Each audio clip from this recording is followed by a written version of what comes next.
లేకపోతే అర్భకులు అనామకులు వాళ్ళ గురించి వీటి విషయంలోనే ఎక్కువ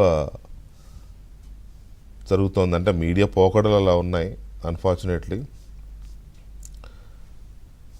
ఆ సినిమా వాళ్ళు రాజ్ తరుణ్ లావణ్య ఎపిసోడ్ మీద ఒక వారం 10 రోజులు అదేదో పంచాయతీ వీళ్ళు తీర్చేవాళ్ళలాగా దాని మీద పడ్డారు. సోషల్ మీడియాతో పాటు మెయిన్ స్ట్రీమ్ మీడియా కూడా ఒక section of main stream media. వార్తల వరకు అంటే ఓకే, డిబేట్లు మీద డిబేట్లు. ఆ తర్వాత ఎమ్మెల్సీ దువ్వాడ శ్రీనివాసు వాళ్ళ ఫ్యామిలీ మ్యాటర్స్, ఏదో ఇండియా పాకిస్తాన్ బార్డర్లో పంచాయతీని తీర్చేవాళ్ళలాగా వీళ్ళు వెళ్ళి ఇంటర్వ్యూల మీద ఇంటర్వ్యూలో డిబేట్లు. ఎవరికి కావాలి వాళ్ళదే ఫ్యామిలీ మ్యాటర్స్. ఇక ఇప్పుడు ఆయన ఎవరో జ్యోతిషుడు, ఆరు ఎంతమంది తెలుసు అందరికీ. ఆడు చేసే పనులే అవి. ఆ జ్యోతిష్యం నమ్మేదేవాడు నమ్మందేవాడు.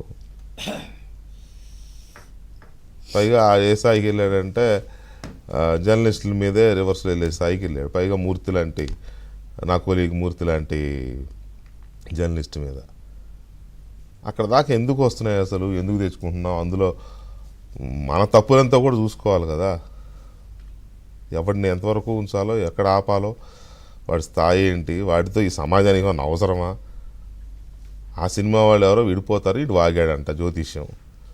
అసలు వాళ్ళు బాగానే ఉన్నారు, వాళ్ళేం కంప్లైంట్ ఎవరికి ఇవ్వలేదు, వాళ్ళేమి మీడియాకి చెప్పలేదు, వాళ్ళేం ప్రెస్ మీట్ పెట్టలేదు, పోలీస్ కంప్లైంట్ కూడా ఇవ్వాల మా జ్యోతిష్యుడు పలానా మామూలు ఇట్ట అన్నాడని. కానీ ఇగో ఇది ఈ మీడియాలో ఇలా ఈ రకమైన ఇది. సో ఆ వృత్తుల్లోకి మనం వెళ్ళలేం. కానీ చాలా ఉన్నాయి ఇష్యూస్ మాట్లాడుకోవడానికి, చర్చించడానికి, వాటి అంతు తేల్చడానికి. ఆంధ్రప్రదేశ్లో ఇప్పుడు ప్రధానంగా ఒక 3 స్కాములకు సంబంధించిన చర్చ జరుగుతోంది. వాటిలో ఒకటేమో లిక్కర్ స్కామ్, మద్యం కుంభకోణం. దాని లోతు ఎంత అని అంటే చెప్పడం కష్టంగా ఉంది. అదొకటి. రెండోది ఫైబర్ నెట్ కేసు అయింది, దాని మీద విచారణ.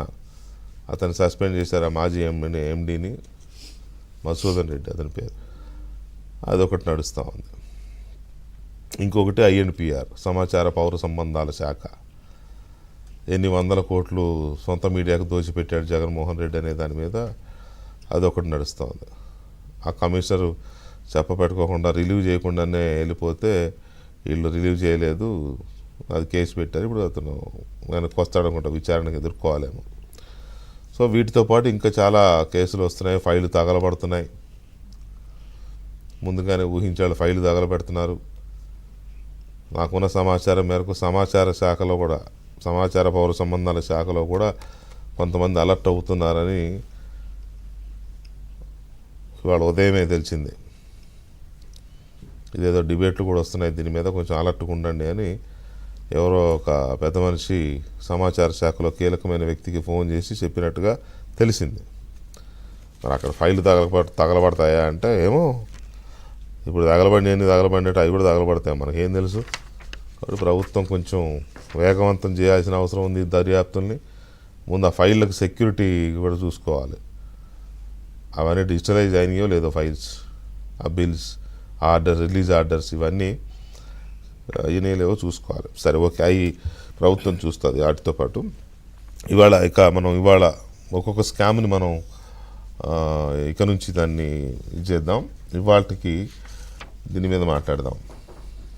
మద్యం స్కామ్.